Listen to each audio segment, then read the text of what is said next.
Why would you spend 700 quid on a Bluetooth speaker? Let's find out. This is the Bowers Wilkins, hang on, I didn't think about this framing, did I? That's better. This is the Bowers Wilkins Zeppelin Pro, and it's basically a £699 Bluetooth wireless speaker. There's more to it than that, as you'd guess. However, it's a lot of money, and there's lots of other options on the market. You could, for instance, just buy one of these. This is a Beats pill. I had to think of the name then, but it's a Beats pill. It's a fraction of the price of this. I've completely forgotten how much this is. Apologies, we'll put the price down here. But it's much cheaper than this thing, and it's waterproof. You can sling it in your bag. It's really tough. You can't really sling that in your bag, and it's definitely not waterproof. So that does beg the question, why are you watching this video? There's one of two reasons for that. One of them is that you just watch a lot of my videos. If that's the case, thank you. Just remember to hit subscribe if you can, because 87% of the people who watch this channel regularly haven't done that. It's just a little click, just down there somewhere. The second reason is that you are genuinely thinking about buying the Zeppelin Pro. And in this video, I want to try and work out if it's for you. Before I get started, just a very quick plug for my brand new redesigned newsletter. If you want to see what goes on behind the scenes in a YouTube business like this, every week I send out a completely free newsletter, which has a behind the scenes video where I talk about what we do here. It's very interesting, I promise. I know a lot of people are fascinated by the way that YouTube channels work, and the stuff that I can't show you on these videos ends up in that newsletter. And there's a whole bunch of other stuff in there, including the top tech news we've found that week, our product recommendations, lots of very juicy nuggets of stuff which I think you'll find interesting. It's completely free. You can unsubscribe at any time, and the link is down below. Okay, let's talk specs. So firstly, it comes in space grey and solar gold. This is solar gold, which is typically Bowers & Wilkins. It's not garish, it's not in your face. It's just very expensive looking, which is a good start. In terms of the drivers, they are all front firing. They just come out of here. We don't have speakers on the back, throwing stuff into the ceiling, etc. It's a very traditional speaker in that case. In here, we have two 1-inch titanium domed tweeters. We have two 3.5-inch FST mid-range drivers and one 6-inch woofer. The amp is 240 watts. The frequency response is 35 Hz to 24 kHz, and it uses Bluetooth 5.0 with aptX adaptive, AAC and SBC support. It also supports Apple AirPlay 2 and Spotify Connect. And in terms of high-res stuff, you do all this within the Bowers & Wilkins app, so you can use Deezer, Tidal and Qobuz,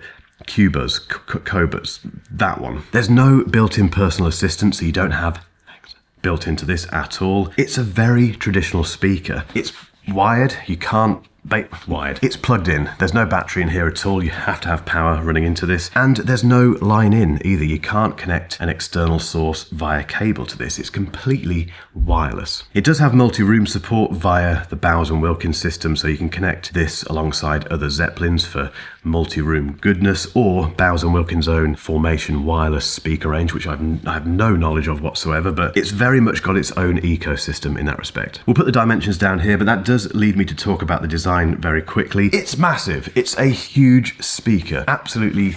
I mean, this doesn't really get it across on this video. It's just very, very big, which means it does demand a very specific place in your living room or your kitchen. It's a statement, really, this thing. It's big, it's purposeful, it's very lovely. It's a lovely thing. It's a lovely bit of kit. It's very nicely designed, very easy to set up. You just plug it in, add it to the Bowers & Wilkins app, and if you do have those high-res or one of those high-res streaming services accounts, you can just add that in the Bowers & Wilkins app, or you can just connect this to your phone via Bluetooth and start using it. On the face of it, this looks very similar to the previous version, apart from that customizable light, but there are some differences, and most of them are internal, so let me try and make it as simple as possible for me, mainly. So it's got new titanium dome tweeters, which are taken, or it's a design that they've taken from their 600 series loudspeaker, which improves the clarity, the precision and the high frequencies. And apparently the placement of those tweeters at the enclosure's edges, which is a very hard thing to say, minimizes vibrations and enhances sound purity. Then we have better mid-range drivers as well, which now use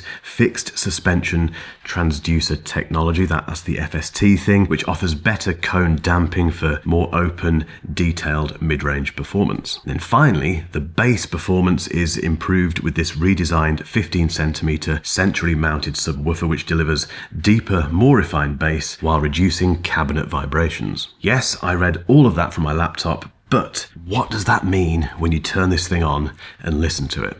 I've been thinking about how best to describe the sound that this thing makes, and firstly, if you're new to this channel, I'm not going to sit here and go into real depth about the sound reproduction and go through all of the different frequency response curves and all that, because I don't really care. That's the first thing, and you can find out that detail in other reviews if you want to go to What Hi-Fi or whatever. It's worth doing that, but that isn't me. I'd much rather try and explain this in real terms, and the best way to describe this speaker is to give you a bit of a scenario. So if you just want to throw a house party, and it might even be outside or whatever, this does the job perfectly. You just chuck it in the corner of the room, you Bluetooth your phone to it, and you play the latest Drake album, and it's a very good night. And you don't worry about it because it's, you can throw it around, it can get wet, etc. That isn't really what you do with the Zeppelin Pro. This is more a case of, you put it permanently somewhere in your living room or in your dining room. You spend time on your own with it. You literally sit in front of it and listen to the latest David Gilmour album and just take it all in, listen to what's going on with the production and enjoy the sound. Or you have a few friends around, a couple of glasses of red wine, and you have not Katie Melua. Don't play that in the background. Play something other than that in the background, just as a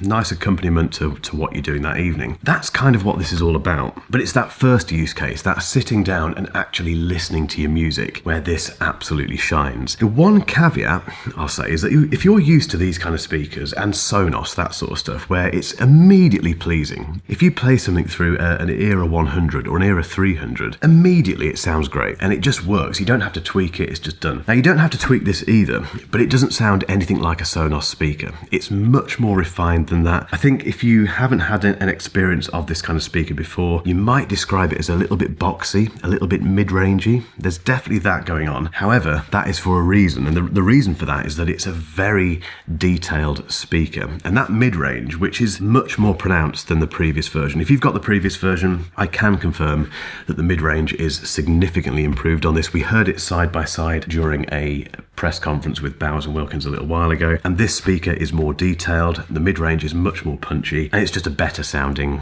thing overall. So it's worth bearing that in mind if you're coming from the previous version. But if you're not, if you're coming from something like this to this, you may almost be a little bit disappointed to begin with, because you'll be like, hang on, that doesn't sound immediately pleasing. It's like if you eat a burger, a Big Mac, just tastes really nice immediately, doesn't it? Whereas a more refined burger that uses better ingredients and stuff, I'm going somewhere with this, I promise, it takes a bit of getting used to. Whiskey, for instance, that is a drink that when you first try it, you think, oh, that's horrendous, and then you kind of get into it, you sip it more, you think about it a bit more, you try different whiskies, and then you realise that there's a lot more going on.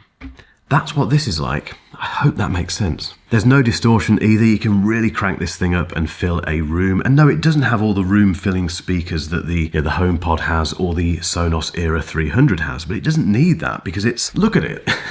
When it comes to speaker design, the bigger the speaker and the bigger the enclosure and the tighter the enclosure, generally speaking, the bigger it's going to sound and the more it can deal with quite a big room. And this is more than enough to fill a big room, trust me. The only thing I had to do was increase the treble just a little bit in the Bowers & Wilkins app. And on that note, you do not get any other control apart from bass and treble. That's it. They don't give you a full graphic equalizer. It's just literally those two frequencies. Just for my taste personally, I needed to bring out the top end a little bit more, but that was it. And if you listen to high-res music on this, I managed to get a 2-month trial via the Bowers & Wilkins app for Qbuzz, whatever it's called, and it comes alive with that. So if you go from listening from Bluetooth to high-res audio, this thing gets even better. It gets more detailed, there's no compression going on. It's a lovely, lovely listen, and it demands that you sit down and listen to your music. Whenever I do these speaker reviews, there's always 1 or 2 people in the comments section who say, why didn't you do a sound test? We need to hear what this speaker sounds like. Now, the reason that I don't do that is because if I play audio out of this now, it's going into that microphone, which immediately changes the sound of this for you. It then gets post-processed in Final Cut Pro, where we do our editing. It then gets uploaded to YouTube, which compresses the audio and does who knows what else to it. You then listen to it through your headphones or just through the speaker on here, or even if you're running it through a 50 grand Bowers Wilkins hi-fi system, it sounds nothing like it sounds in this room, basically. But I don't want to get told off in the comments, so this is what it sounds like through that incredibly complicated chain of audio processing.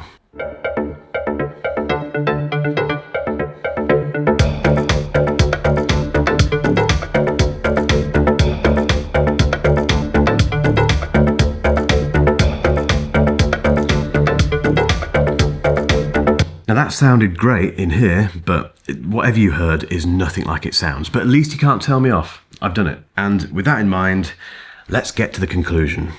If you're looking for a wireless speaker for your home that has built-in smart functionality like Alexa or something like that, then obviously don't buy the Zeppelin Pro because it isn't a smart speaker. Equally, if you want something that is a battery-powered speaker and that you can throw into your backpack and not worry about and take outside, get yourself the Beats Pill. If you are an existing Zeppelin owner, so you've got the previous version of this does sound better. It does have that, customizable downfiring light. That is it though, really. It's not a huge upgrade if you've recently bought the Zeppelin. It wouldn't make sense to buy this. If you are a real Bowers Wilkins connoisseur and you've had your Zeppelin for a while and you just want the best, get it, you will notice the difference. If you're a Bowers Wilkins fan and you've got the headphones but you've never heard this before and you're very tempted by this, just buy it. If you're an audio connoisseur who has never used Bowers Wilkins stuff but you're trying to find a very nice speaker for your home which is completely faff free, that's one of the best things about this. It's totally easy to set up and not worry about. Then I don't think you'll be disappointed with this at all. I think those are the main group of people who would potentially either buy this or wouldn't buy it. And again, if you're just watching this video because you love the latest tech and you watch my videos all the time, thank you. Let me know what you think about this in the comments. And equally,